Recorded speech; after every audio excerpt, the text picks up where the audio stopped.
Hey everyone, Caddy here, and Happy New Year!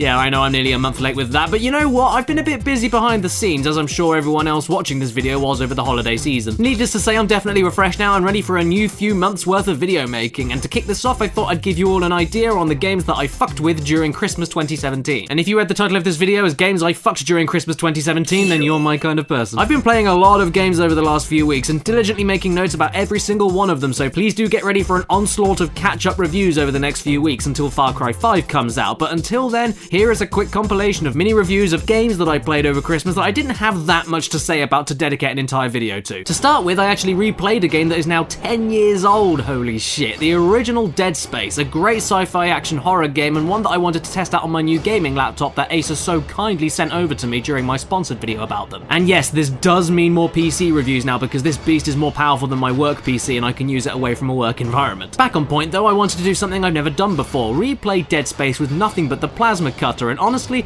I've never had so much fun with the game before until I tried that. I was able to fully upgrade my gun and suit very quickly, yet despite how handy the gun is to use on every monster, it isn't overpowered whatsoever, so the challenge was still there. Except now, with worrying about ammo and inventory space with different guns and different ammo types gone. I'd highly recommend you try a run of this game with the first gun that you get. It's a blast, and it was a good kicking off point until I reached for my PSVR and decided to have a replay of Until Dawn Rush of Blood and Doom VFR. I assume that means virtual fucking reality. Haven't played the PSVR for a while, but when I went into Resident Evil 7 with it and realised only then how fucking amazing the thing actually is, seriously, this is one of the best horror games I've ever played with VR, I went through the entirety of both Doom and Until Dawn, with Until Dawn being the coolest of the two, but Doom easily being the best. Until Dawn is an arcade shooter, but the kicker is that it takes place on a ghost train, and holy shit is one of the best ghost trains I've ever been on. Firstly, because you're actually in danger, this is still an on-rail shooter after all, but secondly because it's visually stunning, often grotesque and obscenely creative with its jump scares and methods of getting under your skin with the highly effective VR, especially with headphones. It's not RE7 VR levels of spooky, but it sure is atmospheric and great at surprising you to keep you on edge. Plus, the motion-controlled handguns you use to shoot the enemies, get power-ups and score extra points are fantastically accurate and just adds more to the immersion. This is a game that I honestly can't see working without the VR, and that immediately makes it worth a look if you have the PSVR,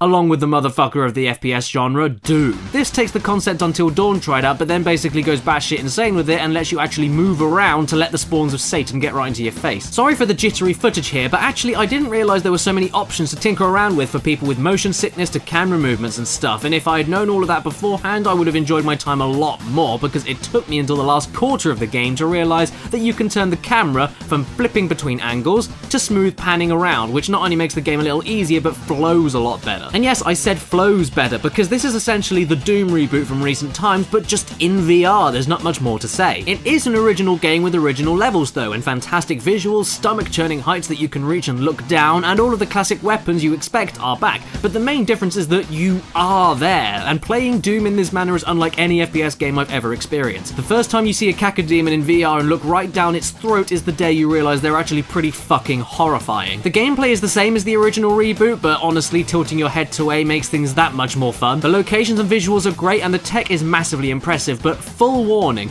at least with Until Dawn it's very tongue-in-cheek with the kind of experience it goes for and costs as much as it needs to, but here, it's a bit expensive and it's a little bit too short. The optional and secret aspects of the original game are really dumbed down, and new guns appear every 5 minutes to not give them any real meaning to your current situation. Plus, the story is honestly one of the most pathetic excuses for a plot I've ever heard against the really deep and engaging original. You need to close hell. That's it. Nothing else happens. There is nothing going on in this story. But hey, if you have a PSVR, I still say get it if you want something to play. It's a great time, and unfortunately, it's too difficult to describe without you actually being in the game world and sending these demons back where they came from, so please just take my word for it here. I didn't mess around on my laptop or TV 24/7 though. I have a family after all, which meant that portable gaming has become another big part of my life after the PS Vita basically gave me no reason to touch it anymore aside from replaying PS1 and PSP games. The 3DS got some new games out for it, but let's start with Metroid Samus Returns. By the way, all of the footage that you can see here is either from trailers or from some Call Me Johnny and Brain Scratch commentaries. Click on the note on this video to check them out now. now. Thanks for saving my ass, you guys. Love you all. I actually only started getting into Metroid recently. I played and finished Super Metroid a few years back, but hadn't really touched the franchise since.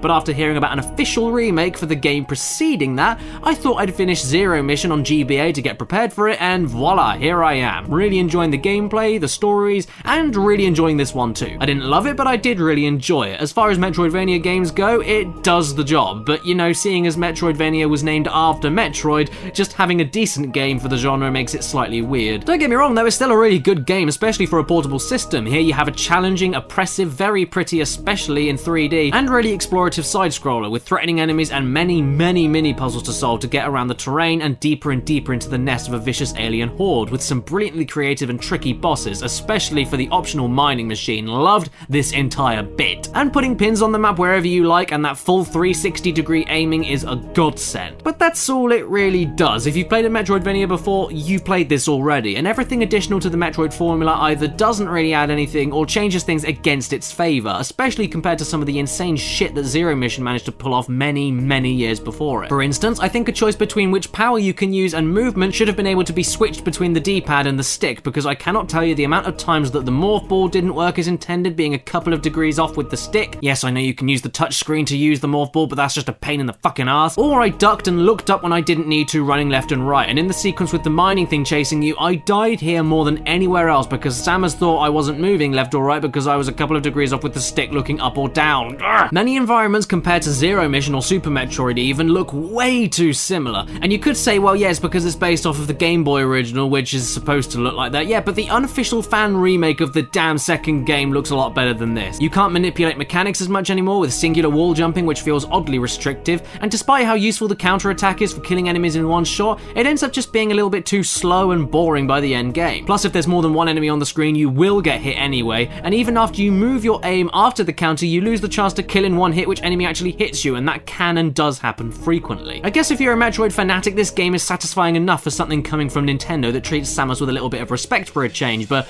I won't find myself replaying this one at all. I've done 100%, and that's the only time I'll ever do it. I'd rather go and try Fusion or just replay Super Metroid again. As for something that didn't disappoint me though, but certainly surprised me, Pokemon Ultra Moon. I have not touched Pokemon since Fire Red and Leaf Green, no joke, I've been out of the loop for that long, so I was a little bit apprehensive going into this one after so much time between games, but you know what? If you're in my position and want to get back into Pokemon but think you're going to be a bit lost, don't be, because aside from a few new Pokemon I didn't recognise and a few mechanics that were brand new to me personally, this is basically the same game as most Pokemon before it, and it ticks all of the boxes splendidly. Pick a Pokemon, or catch the Pokemon, fight the Pokemon, level them up, care for them, cuddle them, evolve them, figure out what special attacks and elemental weaknesses and defenses work against each type of Pokemon, build your perfect team and conquer the beautiful islands. It's all good stuff, and it is as stylish as ever. The islands you explore take huge inspiration from Hawaii, and not just from the visuals and culture, but from how fucking pleasant everything is. This is one of the most reassuring, pleasurably relaxed and feel-good games I've played in ages. Every single NPC is happy in some way, from a rival character that never insults you once, to other memorable main characters with wacky personalities, a fantastic soundtrack blending sunny, holiday swooping tones with tense and driving techno for certain battles, all with memorable themes depending on the character, and even bad guys that have some of the most hilarious dialogue and animations in RPG history. Look at these guys. If I had to nitpick, I suppose, the actual main plot, aside from helping your guy be the very best like no one ever was, I didn't find very interesting whatsoever, and despite the memorable characters,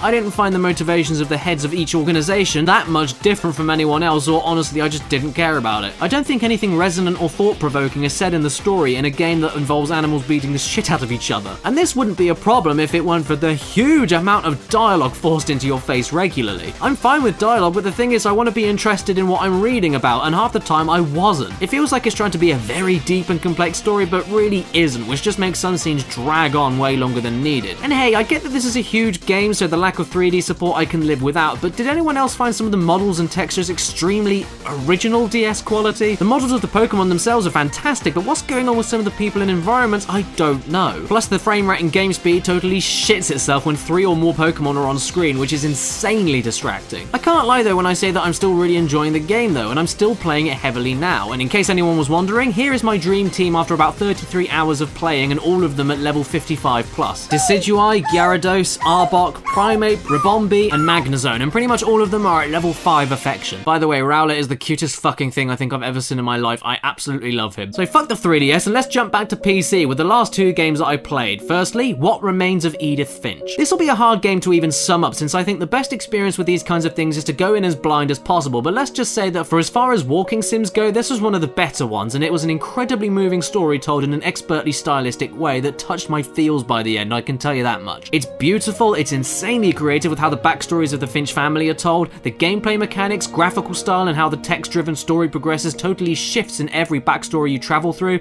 and it's basically like a mystery drama tale set in a creepy old house with many secrets and puzzles to uncover that does everything it needs to well enough. Here's the thing though, I'm a fan of walking sim games. The Stanley Parable is one of my favourites, and especially The Vanishing of Ethan Carter, which is still my top pick for anyone wanting to try this genre out. Maybe alongside A Machine for Pigs, you know, if you don't look at it as an Amnesia sequel and just a horror-themed walking sim. Because of this then, the open-endedness and way more interesting and engaging puzzles of Ethan Carter are what made the game what it was, along with it telling a great story with spectacular visuals.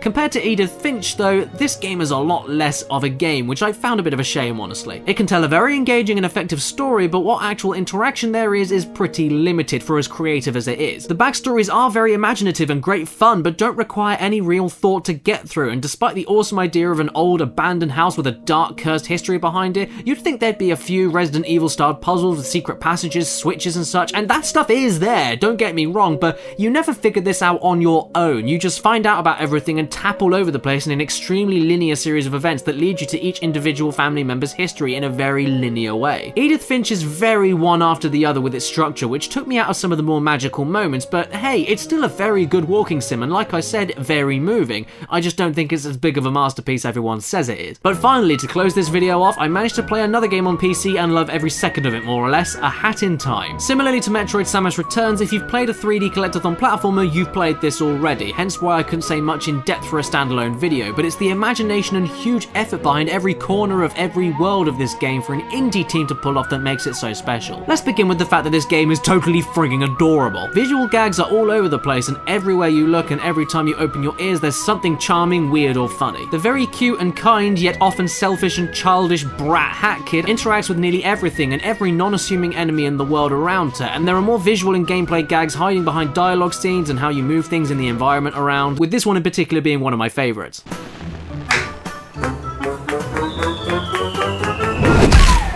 Movement in a 3D platformer is the most important aspect, and luckily here it couldn't be better. The camera I do wish moved more like a globe around you instead of zooming in and out when moving the right stick up and down, but it never went out of the way to impede my progress. And hey, the pickups in the stages aren't just collectibles for the sake of increasing a number count out of another number. Collecting the little things all over the place actually has a purpose, so that you can purchase more levels or buy insanely useful badges from this glitchy creeper to make the game easier and more open to experimentation if you want to try another method of exploring, such as surviving fall damage or changing a sprint hat into a moped. Speaking of, the hats are a sweet little addition themselves. It's where the game got its name after all. And by collecting different balls of yarn hidden around the stages, you can knit new hats for new permanent abilities while you have it equipped, such as bomb throwing, turning into a block of ice, or slowing down time, which aren't just handy for finding more of the main collectible, hourglasses, to finish the game, but also make traversal and other platforming challenges more fun or interesting. It's built very similarly to Super Mario Sunshine, where it looks like you need a certain amount of hourglasses in any order you want to continue, but it's actually a linear set of chapters to complete for each world, where each chapter changes the world in some way or another and gives you access to other parts of the level for more collectibles, which isn't bad at all, but with the open-endedness to collecting gems for badges and yarn for hat upgrades, along with being able to pick different chapters in different worlds whenever you can,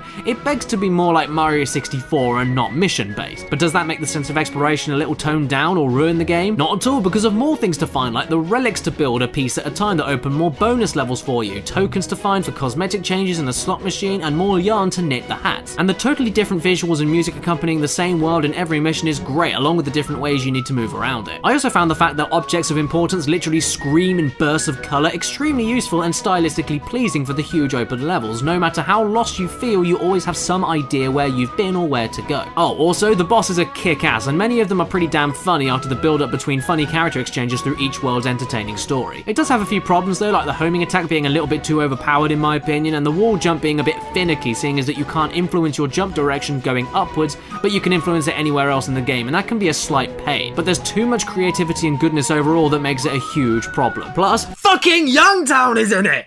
Buy the game for him! It's up to Youngtown! And that's all I could fit into this video today, so I hope you enjoyed it, everyone. But hey, do you know what else I got myself over Christmas time after a certain, I don't know, Bayonetta 3 was announced on it. Yes, she sold me on the Wii U with her sequel, but now she sold me on the Switch. And I know I said I wouldn't buy it, but after that, I couldn't help myself. And this means that there were also 2 major and hyped as fuck releases for the thing that I spent hours on, and I'm ready to do 2 full videos on. I won't tell you what they are though, you're just gonna have to argue about that in the comments. Needless to say, my opinions on one of them may surprise you a little bit. Enough teasing though, I need to get back to work on the next Caddicarus. So what games did you play over the holidays? Did you enjoy them? Leave a comment below and get the discussion rolling. And until next time, if it's your birthday today while watching this video, happy freaking birthday to you. And please remember to stay beautiful.